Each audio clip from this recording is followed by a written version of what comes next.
2,500 वर्षांपूर्वी सिद्धार्थ गौतमाचा जन्म झाला. सिद्धार्थाने अनेक वर्षाच्या चिंतनातून, ज्ञान साधनेतून दुःखमुक्तीचा मार्ग शोधला. सिद्धार्थाला ज्ञानप्राप्ती झाली आणि सिद्धार्थ गौतम बुद्ध झाला. जग सिद्धार्थाला बुद्ध म्हणून ओळखू लागले. जगात दुःख आहे, तसाच दुःख निवारण्याचा मार्ग सुद्धा आहे हे बुद्धाने जाणले होते. दुःखमुक्तीचा मार्ग हाच सिद्धार्थ गौतमाचा धम्म होय. तुमचे जीवन प्रफुल्लित, उदात्त, उन्नत करण्याचा मार्ग म्हणजे धम्म होय. या धम्माचा प्रचार प्रसार करण्यासाठी बुद्ध देशोदेशी फिरले व संपूर्ण जगभर पोहोचले. आयुष्याची जवळजवळ 50 वर्षे त्यांनी मानव कल्याणासाठी अर्पण केली. त्यांनी आपल्या धम्माला विज्ञानाच्या कुशीत वाढवले. विज्ञानवादाचा पुरस्कार केला. प्रत्येक गोष्टीला कारण असते, कोणतीही गोष्ट कारणाशिवाय होत नाही हा कार्यकारण भावाचा सिद्धांत बुद्धांनी मांडला. बुद्धांनी लोकांना सर्व मानव समान आहेत ही शिकवण दिली. त्यावेळी पशुबळी, कर्मकांड, अवैज्ञानिक गोष्टी, धर्मांधता, अंधश्रद्धा यावर बुद्धाने कडाडून प्रहार केला. त्यांनी सांगितलेला धम्म हा आदि कल्याणकारी, मध्य कल्याणकारी व अंत कल्याणकारी आहे. म्हणून बुद्धाचा स्वीकार भारताबाहेरच्या अनेक देशांनी केला. बुद्धाला आशिया खंडाचा प्रकाश असेही संबोधण्यात येते. आज वैशाख पौर्णिमा म्हणजेच बुद्ध पौर्णिमा. त्या निमित्ताने बुद्धाने सांगितलेल्या अनेक उपदेशांपैकी 50 उपदेश या व्हिडिओच्या माध्यमातून आपल्या समोर प्रस्तुत करतोय. आपल्याला हा व्हिडिओ आवडल्यास तो नक्की शेअर करावा. तुमच्या रागामुळे तुम्हाला शिक्षा होणार नाही, तुमच्या रागाने तुम्हाला शिक्षा होईल. जगात 3 गोष्टी लपवल्या जाऊ शकत नाही, ते म्हणजे सूर्य, चंद्र आणि सत्य. शांतता नेहमी मनातून येत असते. त्याचा कुठेही बाहेर शोध घ्यायला गेलात तर मिळणार नाही. खऱ्या अर्थाने स्वतःवर प्रेम करणारी व्यक्ती कधीच कोणालाही दुखवू शकत नाही. तुमचे मन सर्व काही आहे. तुम्ही जे विचार करता तसे तुम्ही बनत जाता. तुमचा शत्रू जितकी इजा करत नाही त्यापेक्षा जास्त इजा नकारात्मक विचार करतात. तुम्ही तीच गोष्ट गमावता ज्या गोष्टीला जास्त बिलगता किंवा चिटकून राहता. आपल्या वयावर किंवा पैशावर कधीच घमंड करू नका, कारण ज्या गोष्टी मोजल्या जातात त्या एक ना एक दिवस संपतात. राग कवटाळून धरणे म्हणजे हे स्वतः विष पिऊन समोरच्या व्यक्तीच्या मरणाची वाट पाहण्यासारखे आहे. प्रत्येक मनुष्य हा स्वतःच्या आजाराचा निर्माता आहे. लोक आयुष्यात येतात आणि जातात, पण जे योग्य असतात ते कायम राहतात आणि ते मित्र असतात.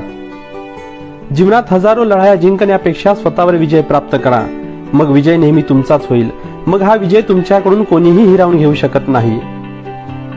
भविष्यातील स्वप्नांमध्ये हरवू नका, भूतकाळात गुंतू नका. फक्त वर्तमान काळात लक्ष केंद्रित करा. जीवनात आनंदी राहण्याचा हा एकमेव मार्ग आहे. ज्याप्रमाणे एका दिव्याच्या माध्यमातून हजारो दिवे प्रज्वलित करता येतात, तरीही त्या दिव्याचा प्रकाश कमी होत नाही, त्याप्रमाणे आनंद वाटल्याने तो नेहमी वाढतो, कधीही कमी होत नाही. जीवनात तुम्ही कितीही चांगल्या पुस्तकांचे वाचन करा, कितीही चांगले शब्द ऐका, परंतु जोपर्यंत तुम्ही ते आचरणात आणत नाही तोपर्यंत त्याचा काहीही उपयोग होत नाही. माणुसकीचे दुसरे नाव प्रेम आहे. प्राणीमात्रांवर हृदयपूर्वक प्रेम करणे हीच खरी मानवता आहे. द्वेषाने द्वेष कधीच संपत नाही, तो केवळ प्रेमाने संपुष्टात आणला जाऊ शकतो. हे एक नैसर्गिक सत्य आहे. आरोग्य ही एक सर्वात मोठी भेटवस्तू आहे. समाधान ही सर्वात मोठी संपत्ती आहे आणि विश्वास हा सर्वात उत्तम संबंध आहे. पाप अपरिपक्व असेपर्यंत गोड लागते, परंतु ते पक्व होऊ लागले की खूप दुःखकारक असते. जो स्वतःच्या आणि इतरांच्या कल्याणासाठी झटतो तो सर्वात उत्तम पुरुष समजावा. रागामध्ये हजारो चुकीच्या शब्दांचा वापर करण्यापेक्षा मौन या एका गोष्टीमुळे जीवनात शांती निर्माण होते. ज्याप्रमाणे एखाद्या डोंगराला वाहत्या हवेने काहीच फरक पडत नाही, अगदी तसंच एखादा बुद्धिमान व्यक्ती प्रशंसा किंवा निंदा यांनी तीळ मात्रही विचलित होत नाही. स्त्रियांना एका तऱ्हेचा नियम लागू करणे व पुरुषांना दुसरा नियम लागू करणे हा निवड पक्षपातपणा होय. स्वतःच्या हितासाठी काही लोकांनी काल्पनिक आकृत्या निर्माण केल्या आणि पाखंडही रचले आहे. आळस हा मनुष्याचा सर्वात मोठा शत्रू आहे. जर तुमच्या आयुष्यात मायाळूपणा, दयाभाव नसेल तर तुमचे जीवन अर्धवट आहे. शरीर धर्म सगळ्यांना सारखेच आहेत, त्यामुळे वर्णश्रेष्ठत्व मूर्खपणाचे आहे.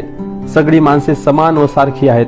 तुम्ही माणूस असूनही माणसात भेद करत असाल तर तुमची गणना पशुत केल्यास योग्य ठरेल. 1000 पोकळ शब्दांपेक्षा एका चांगल्या शब्दाने मनाला शांतता मिळते.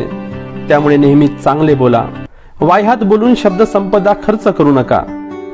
एक क्षण एक दिवस बदलू शकतो. एक दिवस एक आयुष्य बदलू शकते आणि एखाद्याचे संपूर्ण आयुष्य संपूर्ण जग बदलू शकते. त्या 100 मित्र मैत्रिणींपेक्षा असा एक मित्र चांगला ज्याला तुमचं दुःख न बोलताही समजते. मूर्खांशी मैत्री करण्यापेक्षा एकटे राहणे हे कधीही शहाणपणाचे आहे. यशाचे कोणतेही गमक नाही. यश म्हणजे मेहनत, तयारी आणि अपयशातून मिळालेल्या शिकवणीचा योग्य परिणाम होय. जीभ ही एखाद्या धारदार सुरीप्रमाणे असते, पण त्यातून आलेले शब्द हे घायाळ करतात. रक्ताचा सडा घालत नाही, फरक इतकाच आहे.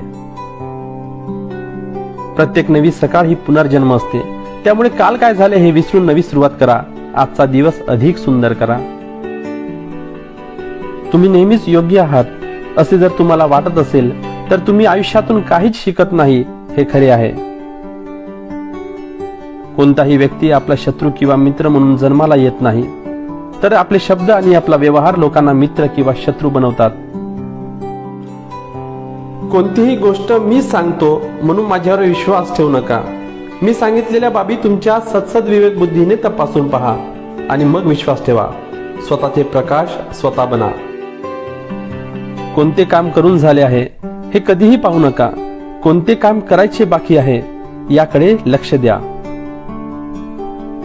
लोक तुमच्याशी कसे वागतात हे त्यांचे कर्म आहेत, पण तुम्ही त्यांच्याशी कसे वागता हे मात्र तुमचे कर्म आहेत. त्यामुळे कोणाशीही वागताना चांगले वागा. कर्माचे फळ तुम्हाला नक्की मिळेल. ज्यांना द्वेष करणे थांबवायचे आहे त्यांनी प्रेम करणे शिकायला हवे. प्रेमाचा मार्ग हृदयात असतो, तो इतर ठिकाणी शोधू नका. तुम्हाला प्रेम हवे असेल त्याची जागा हृदयात आहे, इतर ठिकाणी नाही.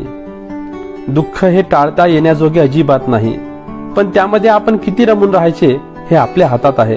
त्यामुळे हा पर्याय निवडायचा की नाही हे तुम्हीच ठरवायचे आहे.